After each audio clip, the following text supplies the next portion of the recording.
How you doing, Victory Seekers? Onrie Kompan here. You're watching the very first episode of Onward with Onrie Live. And one of the reasons why I decided to do this is so that I can kind of give you guys an idea of what's going on now that, the convention season has been put on hold. I've been really busy working on the book and everything like that. But now I wanted to take some time to, talk to some of the other creators out there and get their point of view on things. And this week, I got an outstanding guest. She's been a huge inspiration to me.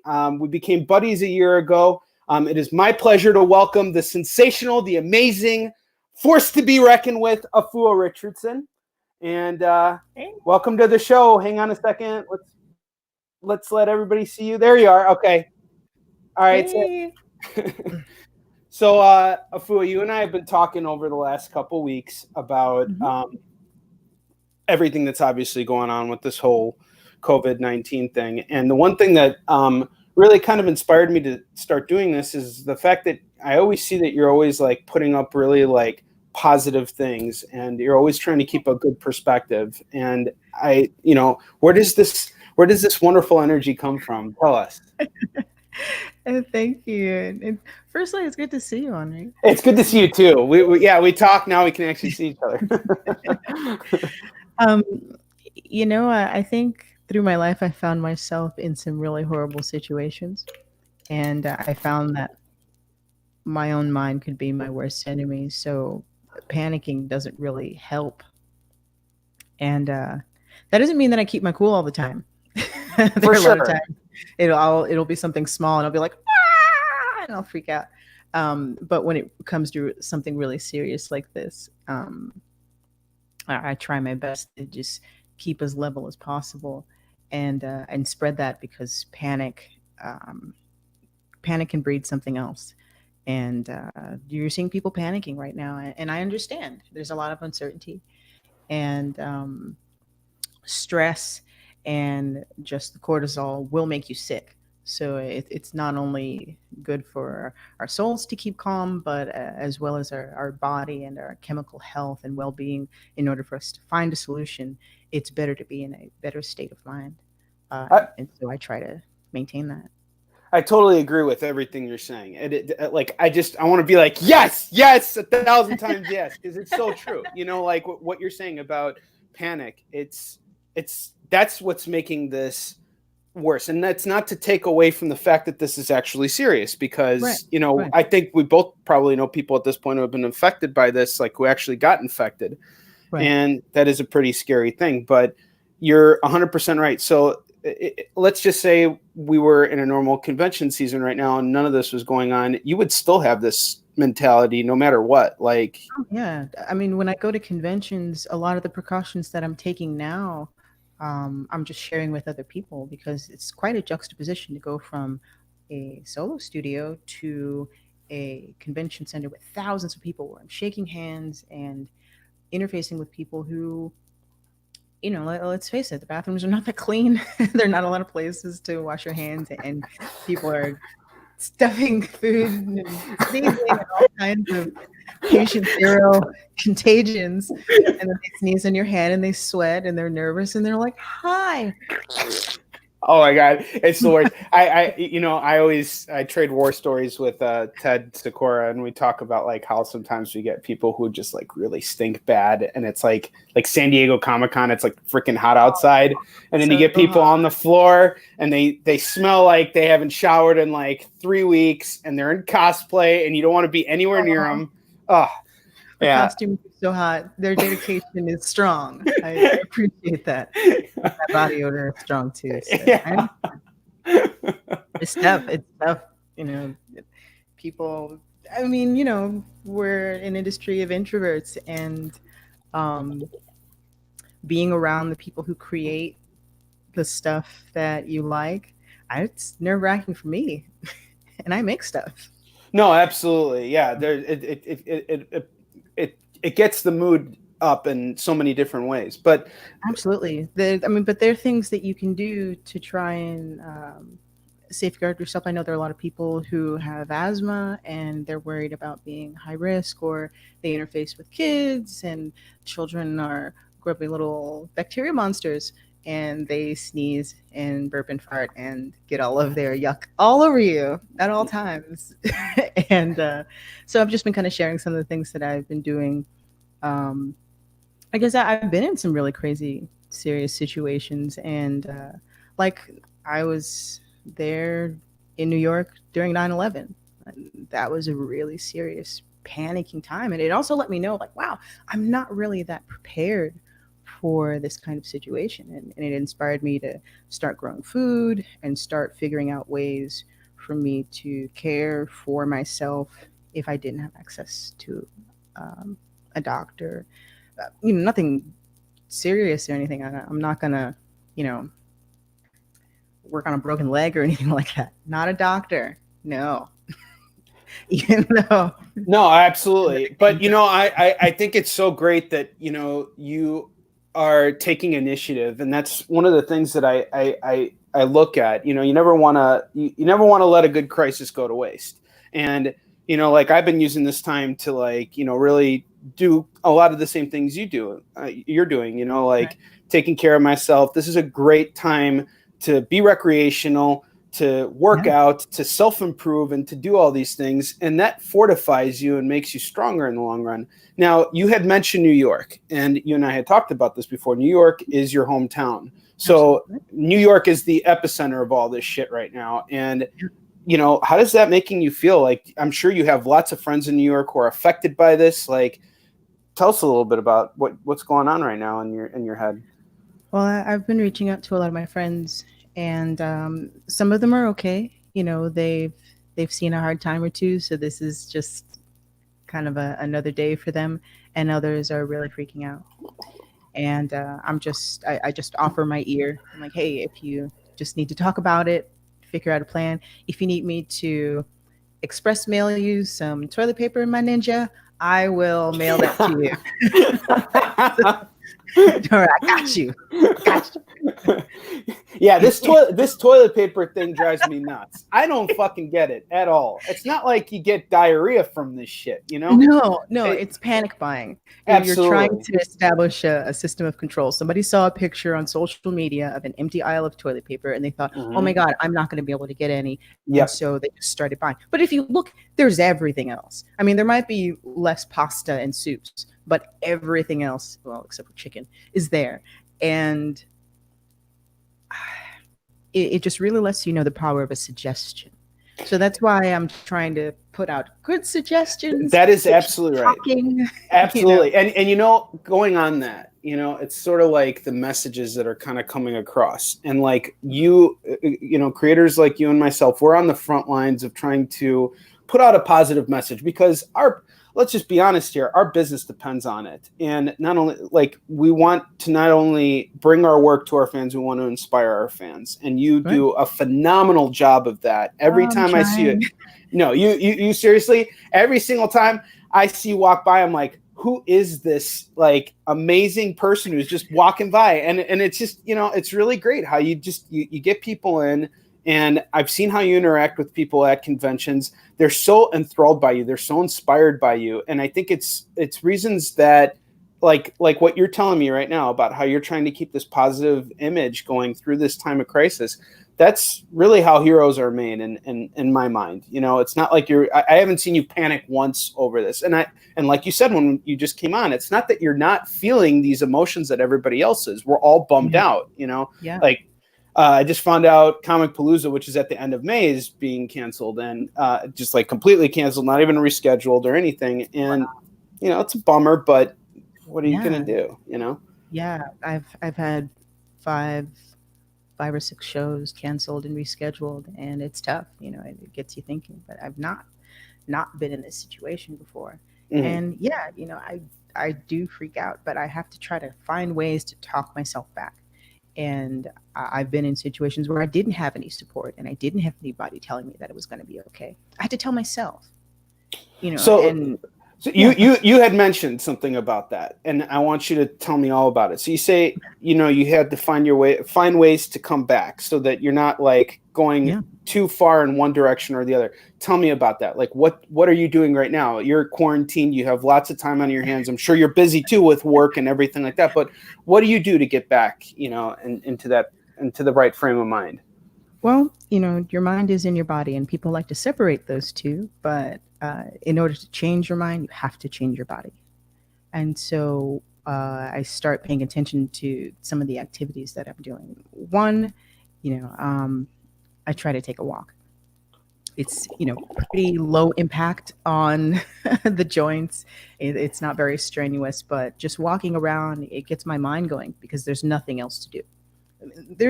When you're walking, it's just you and your thoughts. And of course you're interacting with the environment, you're breathing, hopefully if it's sunny, you're getting sunlight, but you're changing your body chemistry.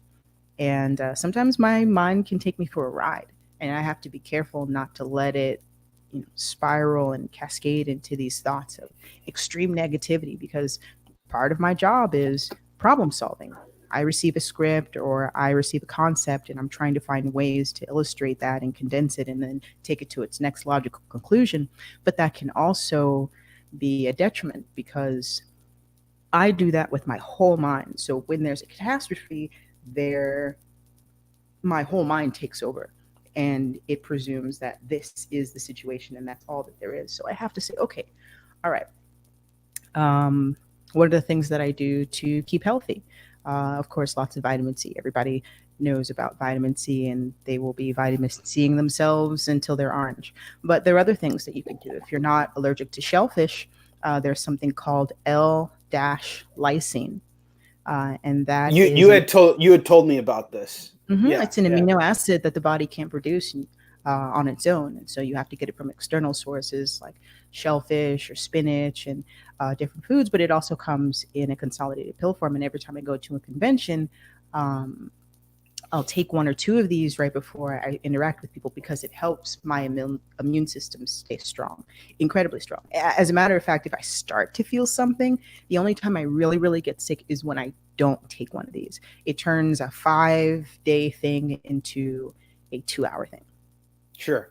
So and it's really kind of like the idea of where the body goes, the mind will follow, kind of a thing. Exactly. And I am so with you on that philosophy because I have noticed, I've already told you this, and I guess now I'll just say it publicly. On the night that I decided to start making the huge change in my life, which led to me losing over 60 pounds, I was talking to you, and you were giving, and it's not that you were telling me, hey, get on this diet and do this exercise or do anything like that.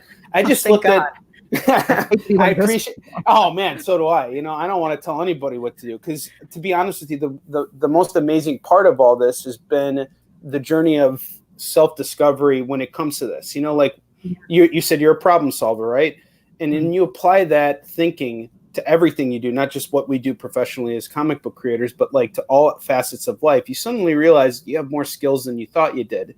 And you don't need to necessarily listen to the advice of, say, like, a personal trainer or a certain instructor or something like that. You can take what they have taught you and kind of apply it to what you're doing. And the most important thing is that you enjoy the process of everything that you're doing with this. And just talking to you and seeing the energy, I'm like, I want to feel like that. I want to be like that, So you gotta have fun with it too. I know exercise can be daunting, and you just think like, oh, I'm sweating and I'm in pain and I'm sore, and there are things that you can do to make the process of building yourself and strengthening yourself fun. And I've got a lot of things that I need to repair. We could always be in better shape. Of course, there are always so many things you could do. You feel like you don't have time, but I really like dancing, and I like dancing video games. Oh, okay. That's awesome. So you're Dance Dance Revolution fan, I guess. And Just Dance and all those. And I can't fucking play that game. I tried playing it one time. I'm like, I'm so off. I'm like, Kevin James in Hitch? When he was just like, just stay here. That's me when it comes to dancing. That's right. It's just finding the beat and moving with it.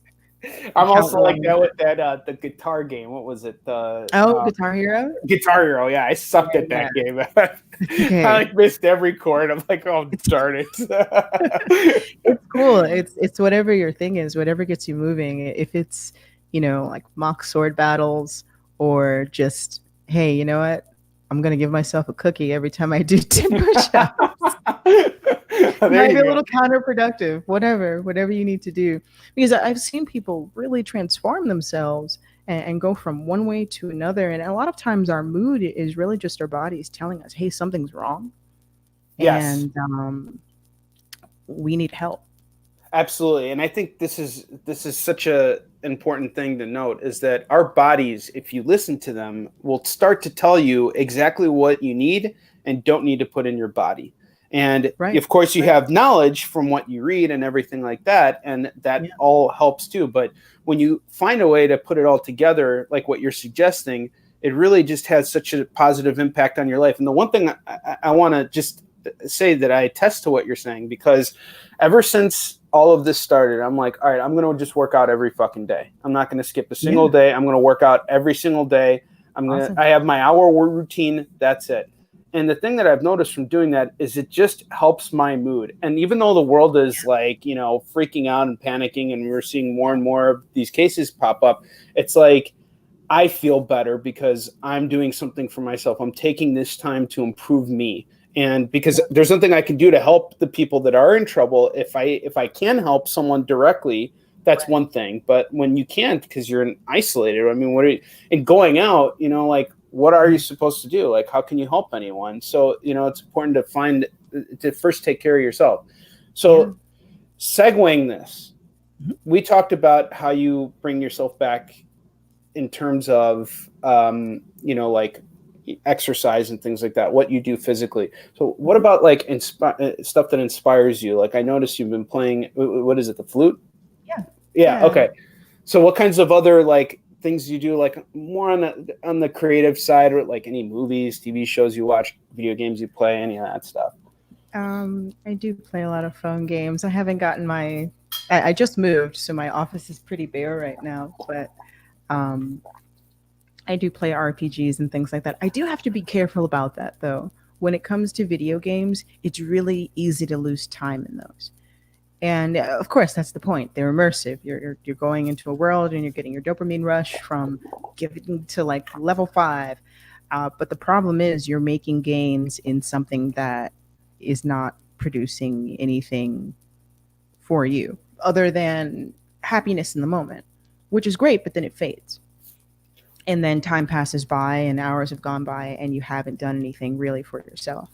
And so I have to be careful, because I'll just start playing and I'm like, wait, oh God, what time is it? I have stuff to do. And then I started feeling guilty. But I understand it, because you're just like, I'm winning here in this little simulation. I'm winning. Yes, I can control this. I can't control the world outside, but I can control this.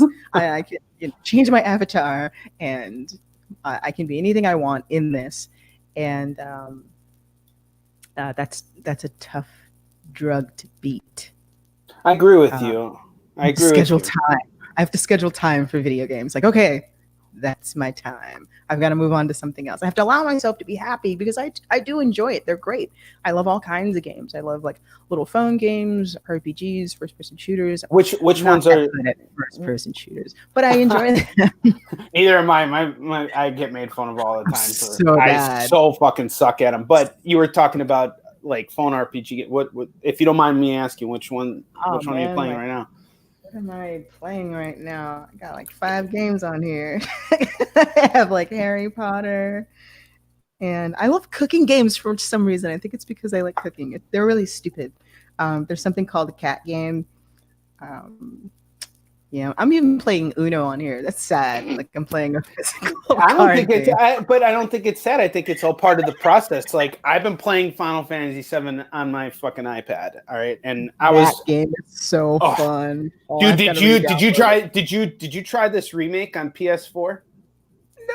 There's a demo. You can download that shit for free right now and play it. It is fucking amazing. They have completely revitalized. Mhm. I know exactly what you mean, and you know what, I agree with everything you're saying, because that's something that eats away at me whenever I sit down to play a video game. Like, there's the aspect of it that, like, I'm always a student of storytelling, so for Yeah. me, I don't get my dopamine rush from leveling up my character. I care about those things at certain Sure. points, because it makes the experience better when your character's stronger or whatever the case is. Mhm. But there's the story, and that's what I'm learning from. So if I do take this time, it should be, I make it productive in the sense that I'm learning something from the story that I might be able to apply in the future to something I'm working on. Do you notice that with anything, like, you like tend to experience, like, let's say you're reading a graphic novel, or like watching a movie or something like that? I've been dissecting a lot of stories on Netflix lately, But because but I'm working on writing a graphic novel right now. It's my first creator-owned. I'm that's terrified. awesome. Dude, you're gonna fucking kill it. I don't know what you're terrified about. You were just gonna fucking slay that shit. I mean, I have some really, really good mentors. There are a lot of people who are in the industry who are like, "Hey, when you have something ready, please, take a look." And I won't name drop because that's rude. But they will definitely get thanks in the book when it comes out, and I'll be bothering you too. Dude, you will never be bothering me. Honestly, if anything, I'm going to be bothering you the next time I have a crowdfunding campaign, because I just know you're going to fucking slay it whenever you are ready. I hope so. I was shooting for May, but there's been so much going on. I'm not sure I can still make it for May, but I might push for the end of May. I really want to do the best job I possibly can, and it's a book called Aquarius, the Book of Myrrh, and I've been talking about it for a while, but I really wanted to um, just sculpt it into something that I'm really proud of and is really potent because it means so much to me. Um, I mean, every project that You I do means a lot. But you've told me what the book's about, and I remember we were during Dragon Con, we were having dinner one night, and you told me, can you tell every one of us what your book's about that you're working on? Because I think sure. it coming from you, it'll sound so much better. Well, it's in a whole, it's a modern retelling of mermaid myths and legends from all over the world, but not just mermaid, aquatic myth, stories about water, because that's how we're all connected through blood, through water, through rivers, through oceans. That's everybody's story. We kind of come from it and return to it. People say dust, but we're actually coming from water. Um, and so the first couple of stories are about me and my family, and I've also been speaking to people who have had direct interactions with water, surviving Hurricane Katrina, um, or soldiers who have crashed airplanes into the ocean and survived, surfers, people who clean the oceans, just different stories, and then tying that in with the mythos of the area. And the first one, like I said, is about me and some dreams that I had of my great grandfather.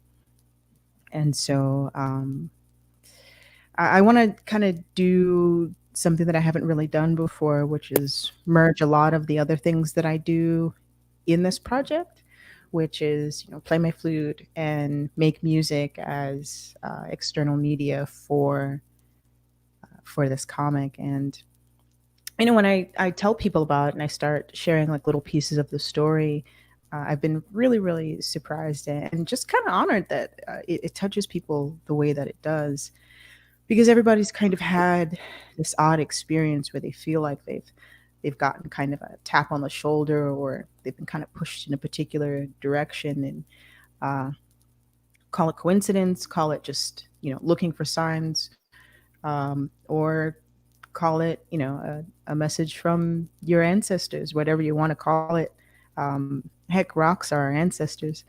uh, Things can kind of lead us along and take us in place where we haven't really anticipated. And so I wanted to kind of jot that journey down in a series of short stories. And this is this will be quite the undertaking, but I know it's kind of ambitious, but it's mine. No, you know what? I of course it's ambitious because it is your thing. But going on that, how has this experience helped you with with this work? All right, like, how far along are you? Like, what's been going on had any impact? Will we see any of that impact in the finished work once you've crowdfunded it and everything? Definitely. Like, one of the main characters is named Astara, and it sounds very similar to my name because the character is based on me. And I've actually tried for a really long time to not have any of the characters that I draw look like me, because one, that's just weird, and two, a lot of times as artists, since we see our faces the most, we draw ourselves in our work, and it might be unintentional, even if it's just like a piece of our spirit. It's in the work itself. But I'm like, okay, I just want one character that I can cosplay as and not have to change my hair. Please, can I just have one? That's selfish. One. I don't want to wear a wig. I don't want to tape anything. I'm telling you, there's something to be said about doing this shit. I'm just saying. I'm halfway there. Especially growing in my sides. I've got these little poofy things sticking out of my head. It's like broccoli. You know what? I can't do that shit. So even if I wanted to, I couldn't pull it off. Okay, so all right. So the main character is Astara, and it's a reflection. I'm sorry. With all the things that are happening,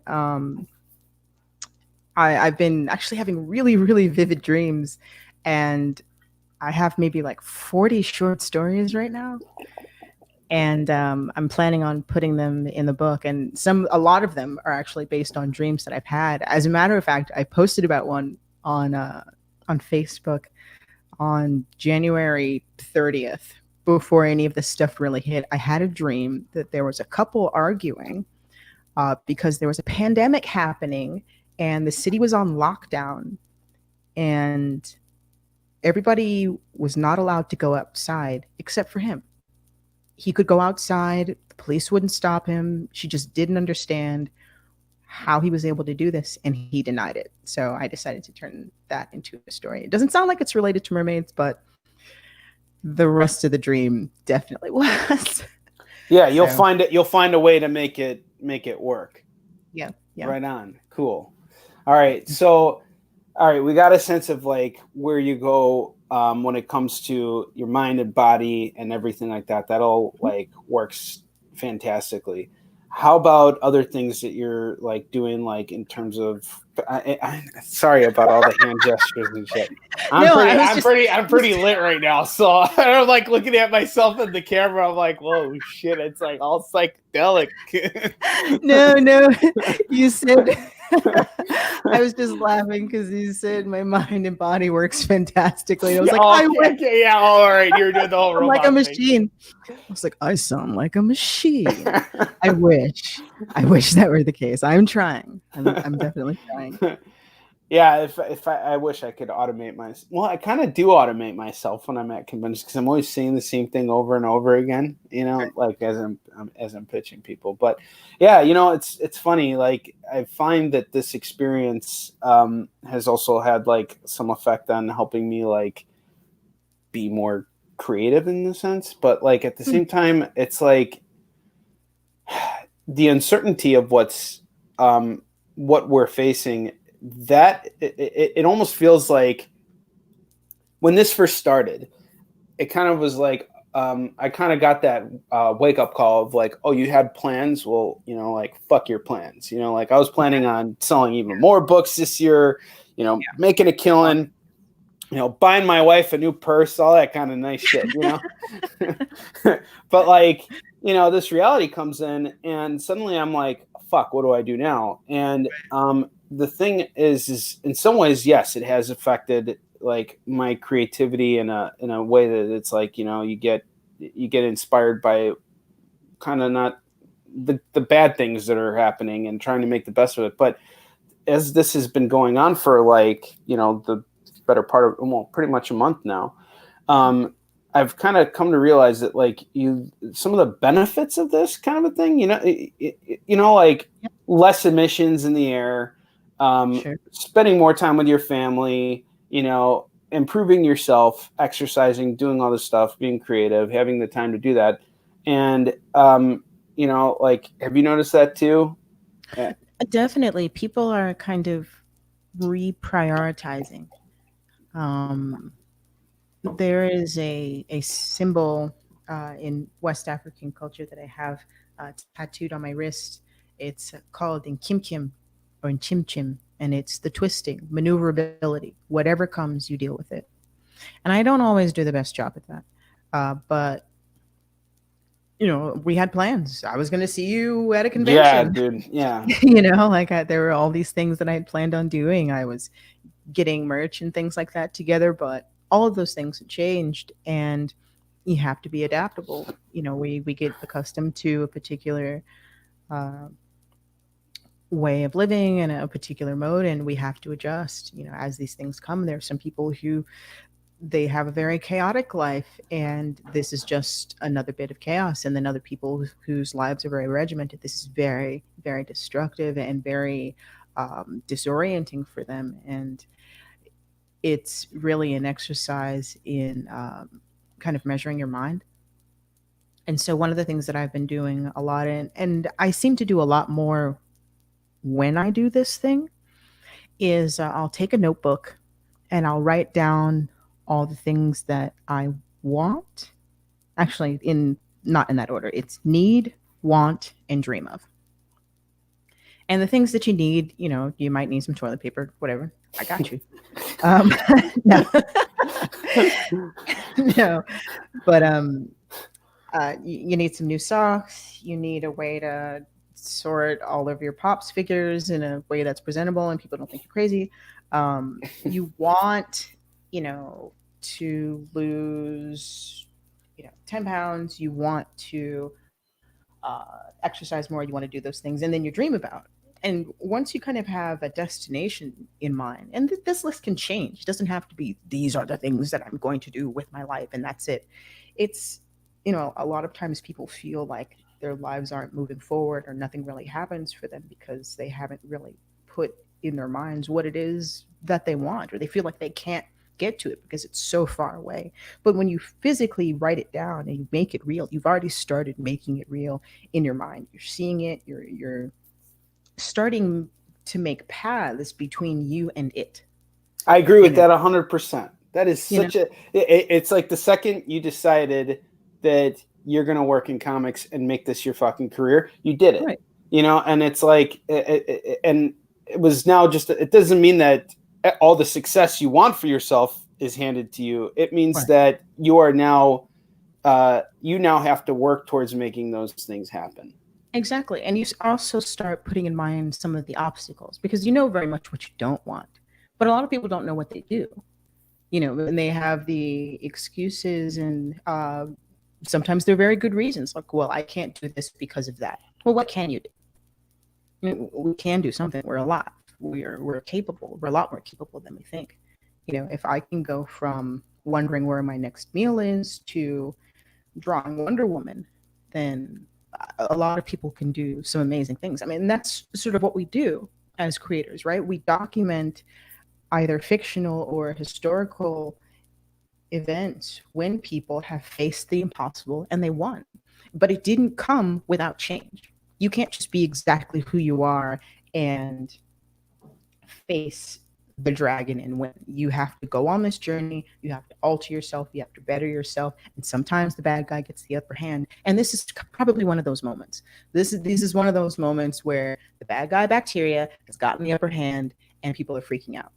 But I like to look at it like it's a Brazilian jiu-jitsu match, and like here we are with like COVID-19, and right now they like got us like on all fours, and like we're about to take it in the butthole, and it's like, but then all of a sudden you just kind of realize you can like, outmaneuver that, and and what you're saying is exactly one of the ways to do it. And going back on what you were saying before, everybody's taking this differently. Like, I have friends that just can't go. They have small businesses. They can't fucking go to work now. They are not allowed to go to work. And not only that, it's like they don't have any customers to serve, and that's a really hard thing to do. It's just like the pause button has been hit on the entire world. And for some people it's a blessing, or they find the blessing in it. For some people, it's just like, they don't know what to do with themselves.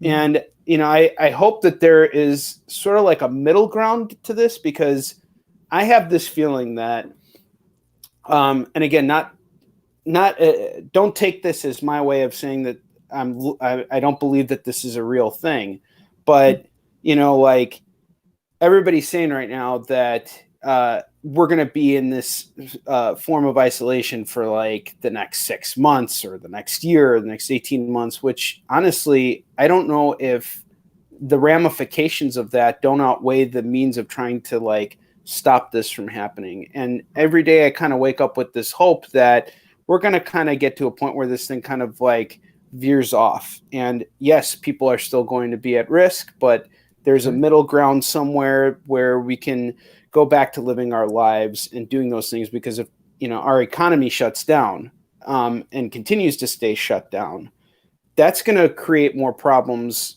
across the board. I mean, look at what happened with Diamond right now, and that's affecting all of us, Right. Diamond is no longer releasing any new comics, and that sort of chokes off the supply chain to comic book shops. And then within that, you have to say, okay, not that I think that this is a good thing, but is there anything that you can do? Can you launch your webcomic online? Can your fans support you another way?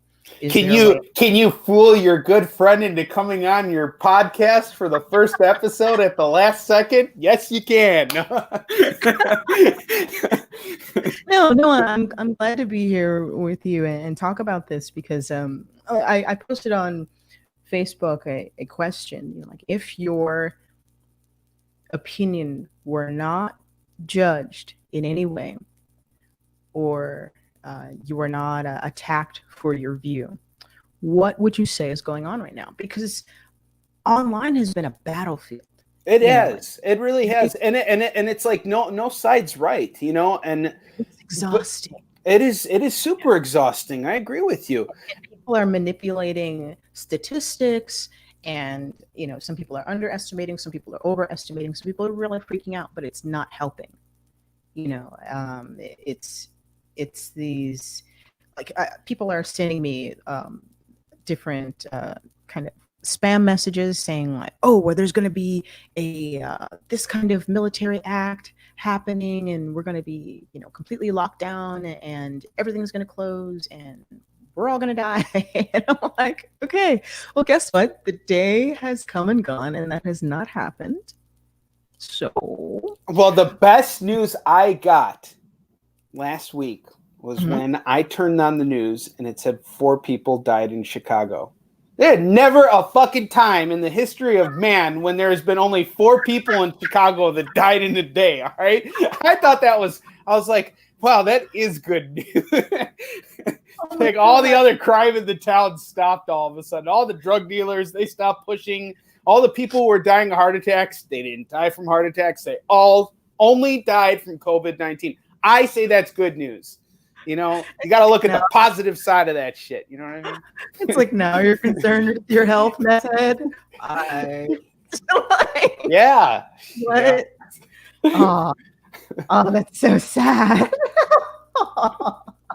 Well, I mean, and the thing is it's hard, like to look at this stuff and see the good that can come out of it, or to even be okay with laughing about something that could be going on with it, and we're all dealing with shit. I think this is the one thing that kind of, another positive thing I could say from this is, like, whether you're a Republican or a Democrat or an atheist or a religious person, this thing affects you no matter what. It doesn't fucking care about anything. That's right.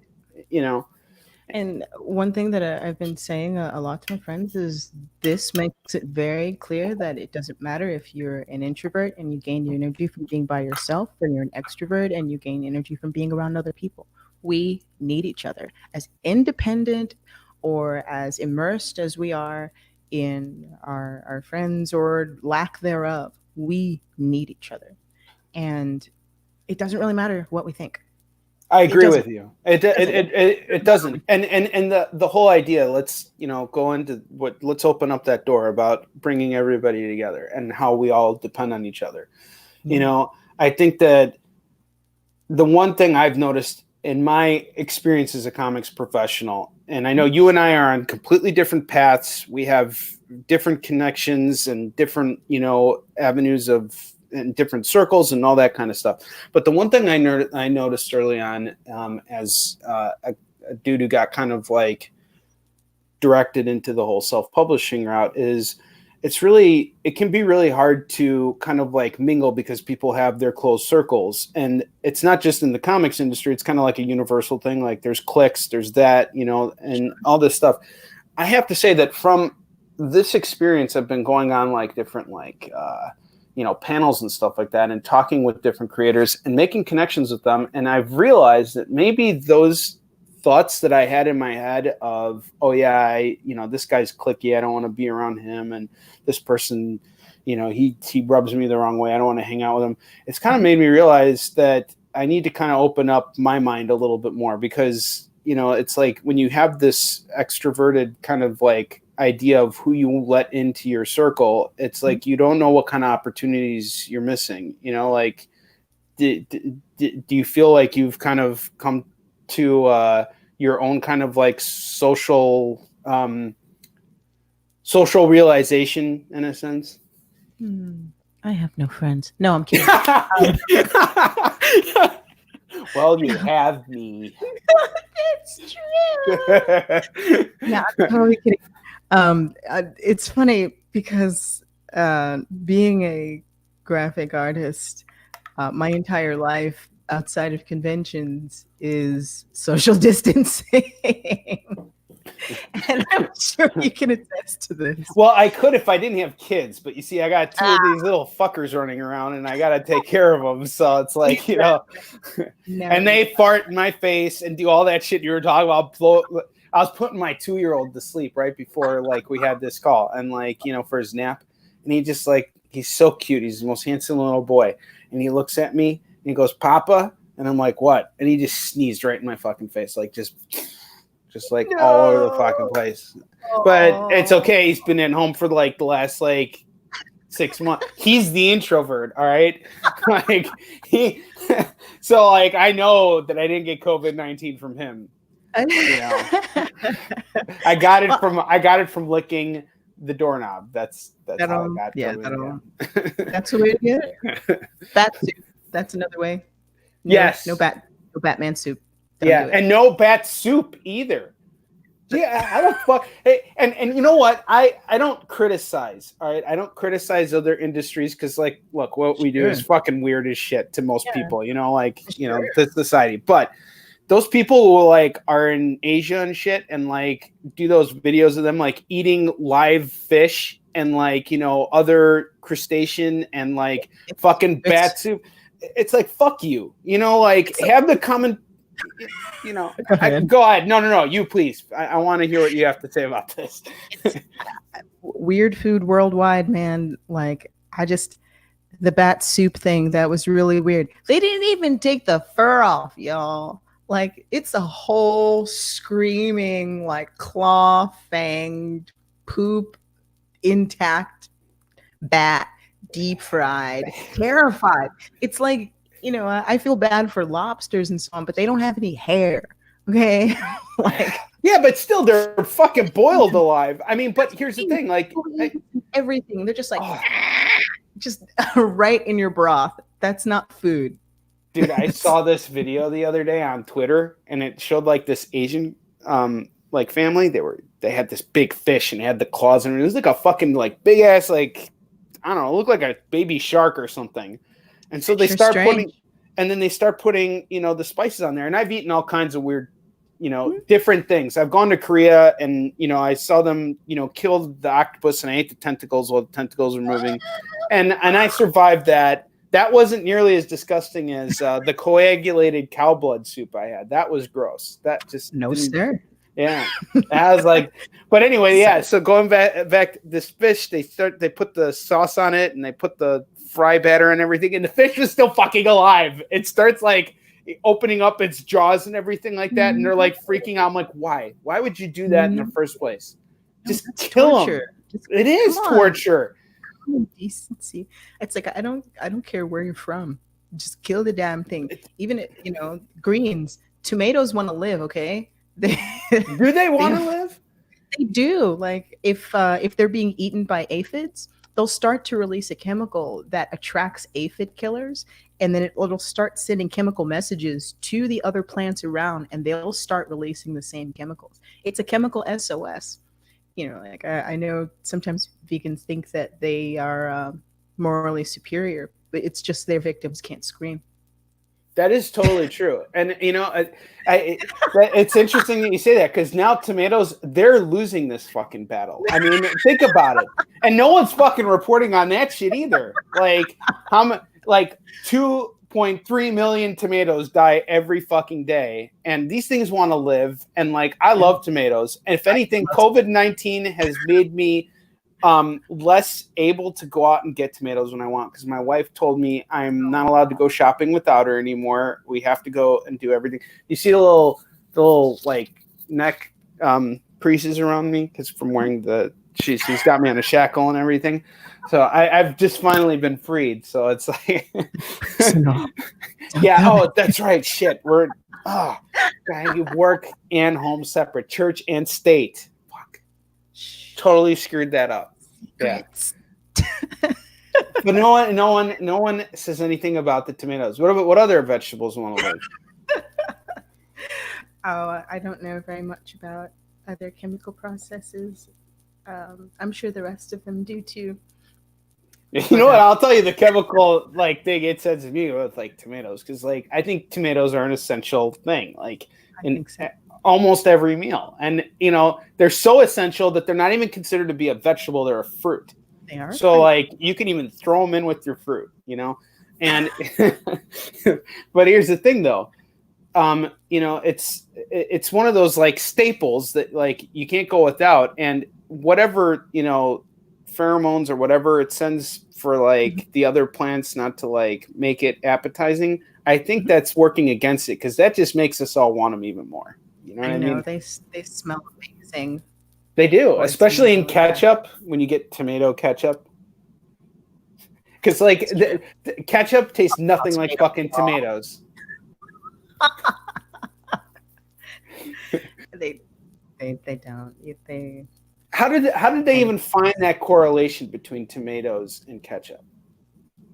I don't know. Who was the first person to make ketchup? Bless them. Yeah, bless them. Whoever made ketchup. Bless you, Doc. Is it Heinz? I don't know. Is that a real person?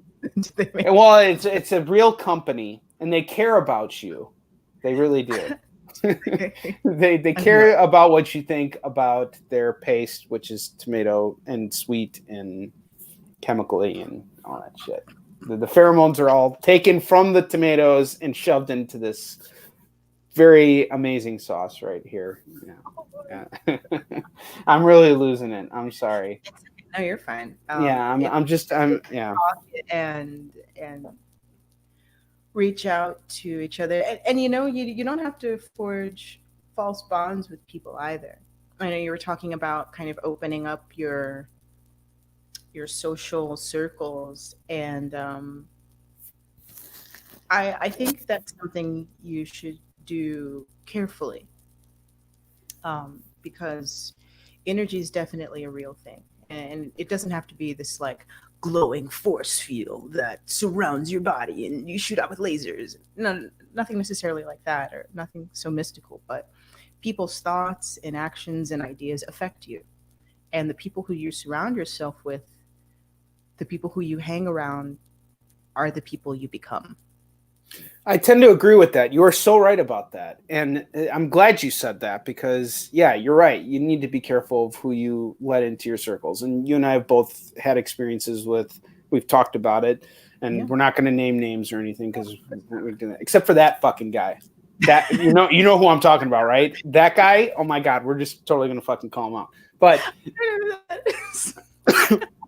but you know, yeah, like there are people out there that are real assholes. And the thing that I've come to realize is that people who typically go out of their way to be shitty to you, they are more than likely going to be shitty to other people as well. And eventually it will come back to them. And when you keep your distance from them and you know that sometimes you don't really have a choice, you have to interact with that guy or whatever, you know, it's important to kind of like understand that, like, yeah, okay, I can let this guy, I can talk to this guy, I can be on a panel with him, or I can do this or whatever, but this dude he's not in my circle of friends. He's not somebody I'm going to confide in. He's not somebody I'm going to tell, what I got going on. And, I agree with what you're saying about that. That's a really good point. Yeah. I mean, you shouldn't judge people necessarily, but you should have some discernment, because sometimes people who are empathic or just kind, they'll allow people in their circles who actually make them feel really bad, and they'll get accustomed to that, and they won't realize that every time they're around this person, they're very subtly being insulted. Now, granted, we live in kind of a bit of an outrage culture right now where people are looking to be offended, and I totally get that. Grow some skin. But like get out of that. No, but there are some people who are kind of passive aggressive, and they really get off on pushing other people down, and it's subtle. It's really, really subtle. I had a mom who was very subtly, and then sometimes not so subtly, picking at my self-esteem. Oh, you are so talented. It's too bad you draw those garbage cartoon characters. And it's like, wow, what? So I started to recognize it, where someone was always kind of making jokes that I wasn't laughing along with. And I was just like, hey, you know what? Maybe stop. Like, oh, it's not that bad. I was like, well, I don't like it, and it doesn't really make me feel good. You're too sensitive. All right, stay away from me then.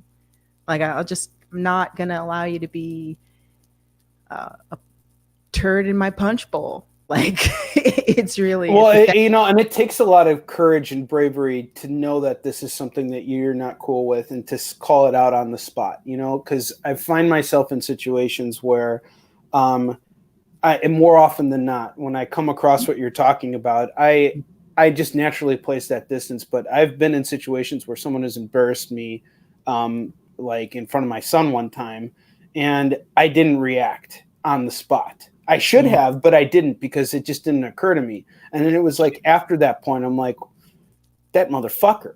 I should go back there and fucking say something, but I didn't. And but then I just naturally distanced myself, but and you don't have to like react to every single situation. Sometimes people feed on that too. Some people feed on the drama. They feed on the argument. They like to be the one to disrupt you, and you can't change them. You can only change you and your situation. And so that's kind of the big takeaway with all of this, that there are some things that are in your power, and there's some things that that are not. And you have to be able to recognize those things and act on what you can. And people, sometimes you cannot influence or control how they interact with you. You can really only control how much. And sometimes you've got siblings and relatives, and you can't control how much they interact with you. It's funny what you said about your mom, because my grandpa was like this. And as you know, I wrote a graphic novel about my grandfather. Yeah. You know what he said to me about 2 years before he died? I was taking him to the hospital one night because he had like some problem in his gut. Mm-hmm. It was like 11 o'clock at night, and I'm driving him to the hospital. Mm-hmm. And he goes, "So you're writing a book about me, huh?" And I'm like, "Yeah." And he's like, "Is it going to be a comic book?" And I said, "Yes." And he goes, "Well, I hope I die before it comes out." And you know what? His dream came true. He died, and then I released the book. It wasn't like he's white or anything. It was just like, that's what happened naturally. I wanted him to be alive, but that's so awful. I tell that joke to people when I get rejected. Whenever I pitch that book and like people reject it, they think I'm gonna like cry or something, But like I tell them that story, and they're like, "All right, you fucking weirdo, we're not coming back to your table to buy your fucking book." But like, you gotta have a sense of humor with shit. You know what I mean? Like, man. Life is so ironic.